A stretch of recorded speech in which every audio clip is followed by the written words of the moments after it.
Just on 20 past 8 here on Manx Radio TT from nearly a sun-kissed grandstand. It's thinking about it. Occasionally it has done it. If you want to get in touch with us this morning, Beth's given us the details there. Joined on the show by Steve Wynn, Pauline, Hailwood, John McGuinness and David Hailwood, having a little talk about a very special, momentous occasion that's going to be happening today. And you know what? I think the grandstand is going to be absolutely bouncing just a little bit later on. Any more messages coming in, Beth? Loads more messages, and lots of you remembering that moment in 1978 when you were watching. Malcolm says he was sat at the Nook and he's still got the 35mm transparency photos. Does that mean anything to anyone these days? I have no idea how that works. And Pauline Jeremy, who runs your website, the Mike Hailwood website, it says he's gutted that he can't be here today. And I think so many people who can't make it over will be listening, and that's the great thing about having that commentary, which is just going to bring it alive for so many people. John, I was just interested in something Pauline said earlier about having a discussion about Mike's comeback, and I think discussion was inverted commas, maybe. Yes, absolutely. Is that something you can relate to, those sort of discussions? Oh, yeah. Yeah, I mean, I've had a rough time for the last couple of years with my leg and stuff, and I've had a few discussions with the wife. She's, but to be fair, like you say, like what Pauline said, I think it was probably falling on deaf ears, to be fair. Yeah.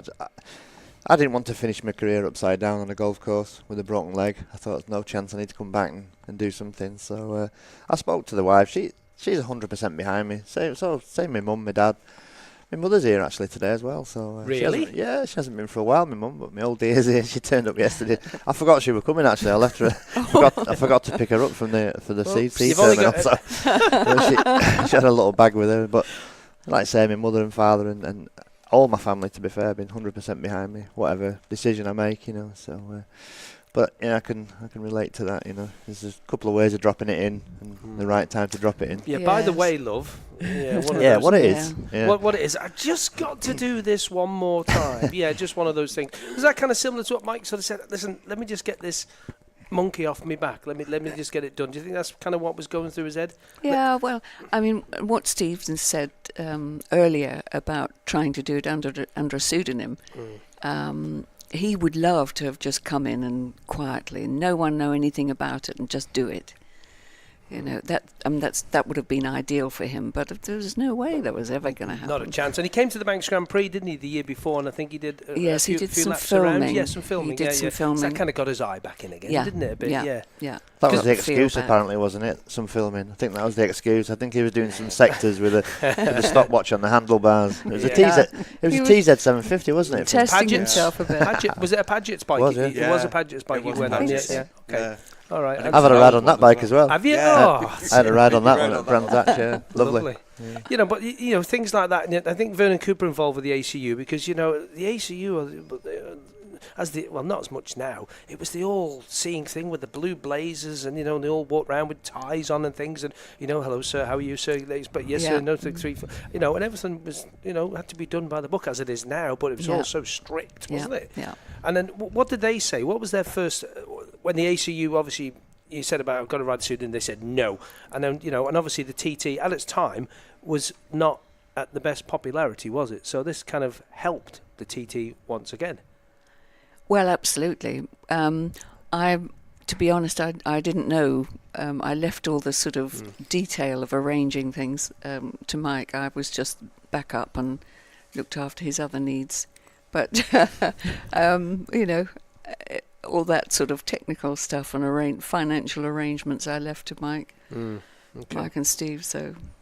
And Steve, so I can say that Pauline wasn't the only one that was worried, because when it was announced in the press, there was a lot of coverage and pictures and things in the paper, and we got a huge amount of mail from people saying, how dare you offer Mike a ride on a bike? What happens if he kills himself or injures himself? We'll hold you personally responsible. He should never make a comeback. And so there was a lot of negativity at the time. There was. And that wasn't helped by the fact that one of the magazines printed some pictures of the bike, and they'd reversed the picture, printed it back to front, and somebody noticed I'd wire locked the oil plug the wrong way round. It wasn't really, but it looked as though it was. And I had endless people write to me and say, you've wired the oil plug the wrong way round, and what do you think you're doing? See, again, in a modern era, that'd be all over your Facebook page at work, wouldn't it? Everyone would be blah, blah, blah, but now people used to write letters and things like that. And, that's right. And again, people always have an opinion on things until they really understand things, don't they? That's the modern day of of the work.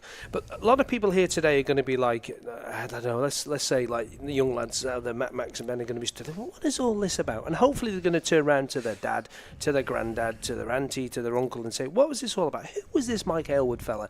You know, and hopefully we're going to tell a story of that today here on the commentary a bit later on with obviously John going out on the bike. John, have you ever ridden this bike before anywhere, or have you just sat on it and just adjusted the bars that he said? Is that it? No, I just sat on it yesterday. Seen plenty of pictures of it. I've been scrolling through YouTube and scrolling through anything I could find to see some of the pictures so I can get my leathers right and my helmet right. It's a replica of all his gear, and I just need some silver duct tape for the tear off. Actually, for the tear off was just like taped on. Looked a bit average, but I mean, I suppose that's the way it was done. I hope you noticed the tennis ball. Oh, I've seen the tennis ball. Yeah, the little sponge. Before we started, everybody keeps saying, "What's the tennis ball doing in the front of the windscreen?" And of course, before the race, Mark said we always had a tennis ball when they were racing, like the Manx Norton era sort of bikes with a sponge in it, and hardly anybody realises what it was for. Everybody asks us what the tennis ball's for, so we stuck the tennis ball in and had a little sponge in to wipe his visor. Dave Molyneux still does it now. Oh, does he? With the tennis ball with the sponge in, just to clean. I don't know how he gets time to do it, whatever hand he uses, but Dave's Dave. Well, we might have to charge him for a copyright. Oh, there's an idea, Has he used Dunlop balls, has he used Slazenger balls, or whatever like that?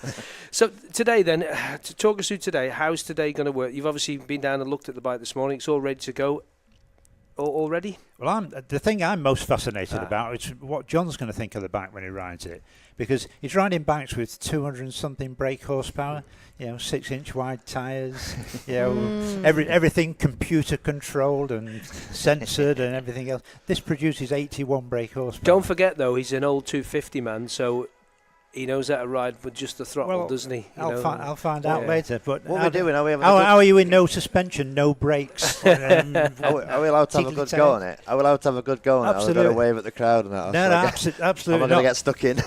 Okay, well, Mike did 112. He could have easily done 114 because he was taking it easy. Please don't do that, John. The bike had the top speed of about 135. I can't imagine. Yeah, it's probably a similar sort of power to this pattern I'm riding. That has about 75 horsepower, and so I can't. Do you know weight to it though? I think. It's a big lump, isn't it? Yeah, I mean, but it's really long. Smooth. It's really long, big tank on it, but it feels quite comfortable. But well, given that they've improved the circuit massively, especially all around the mountain, you should be in for 120, Aaron. No pressure.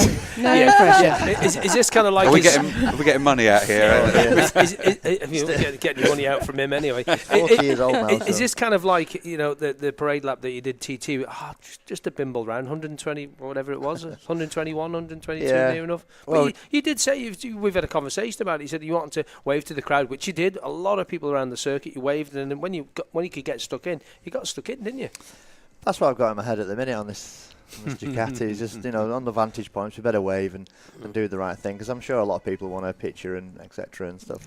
But once there's nobody around, I might just on the bits that are quiet, stretch its legs a little bit if that's okay. And no, fine. And just try and get that feeling what it must have been like all those years ago. And like you said, the road's miles better, the brakes are miles better, and everything on the modern things. So you can only give out the utmost respect for 112 on that thing must have been a hell of a ride. And it was funny, a couple of years ago I was riding the pattern here, and I sort of strutting around the paddock a little bit. I'd done 107 on it, and to Paul Phillips, who runs the event, and he said, "Oh, not so bad. Yeah, he just about gone as fast as Hailwood did in 67." It just, I felt like I'd been kicked right in the ghoulies. You know what I mean? I thought, so just, what them boys did.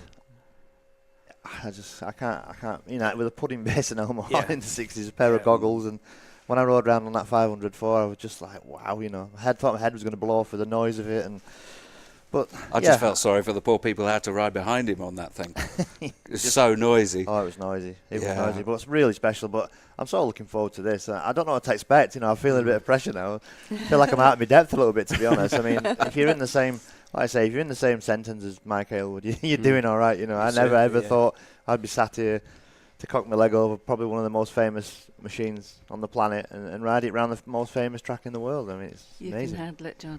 You can handle it, Beth. Yeah, we'll walk in the park for you, mate. Lots of you getting in touch this morning. We have been asked to wish happy birthday to Mr. Carl Storer, who's over here from Yorkshire, and he's marshalling at the Gooseneck today. Hang on, marshal that Gooseneck. Well, yeah. Because in Yorkshire speak it says. Aye, No, it aye. says All right, Gooseneck. It does. Carl's age is classified, but suffice to say, his first TT was 1964, and he was wearing long trousers back then, not a young lad in short trousers brought over by his dad.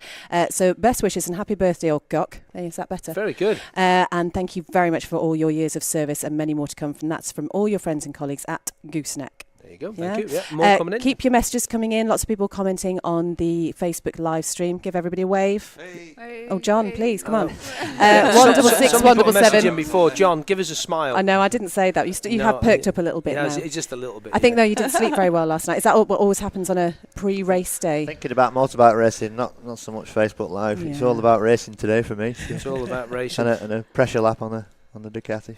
166 177. Start your message with TT. You can email us studio@radiott.com. As I say, go to Manx Radio TT on Facebook and Twitter. We'll be back in just a moment. This Festival of Motorcycle